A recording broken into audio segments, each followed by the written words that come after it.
Guys, new arrival guys, part of rear pier, no? So Nike Free RN 5.0, size 9.5, 27.5 cm. So makita ni mga design guys, no? Very comfy, no? So ang outsole niya is very flexible guys, no? Very flexible, daghan sa curvature. Okay, so makita ni mga 5.0 here, no? Yung logo.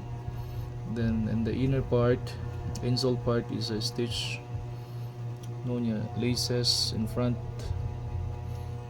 Okay, so makita ni mo ang tuwing 6mm. Then Nike Free, engineered for natural range for motion. So para asa man nga shoes, pwede sa, of course, sa running, no, walking, sa mag-workout ka pwede, no. So sa walking guys, pwede sa up to 3 miles, no. Just imagine this, for the new technology of Nike, no. Okay, so very comfy guys, flexible jud kay ni, no. Once magamit nimo siya, no, you have noticed, o tanawa ang iyang grano.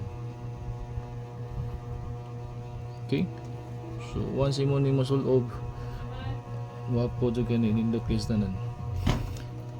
The same condition, no, excellent condition with the left pier. Okay, so as usual, sanitize and wash, ready to wear. Okay, then mao ni siya insole pad guys, no. So insole pad na to. Okay, so original pa insole pad na to. Size tag.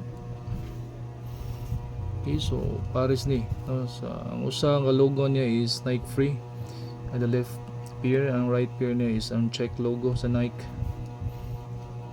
Okay, so grab this opportunity guys, panagsarag yung kayo na to, no, very rare. Then kung hilig kag, kung athletics ka, no, hilig kag mga jogging or walking or sporty type of person ka, pwede gini mo sa masulob. Okay, so how much? For only 2,200.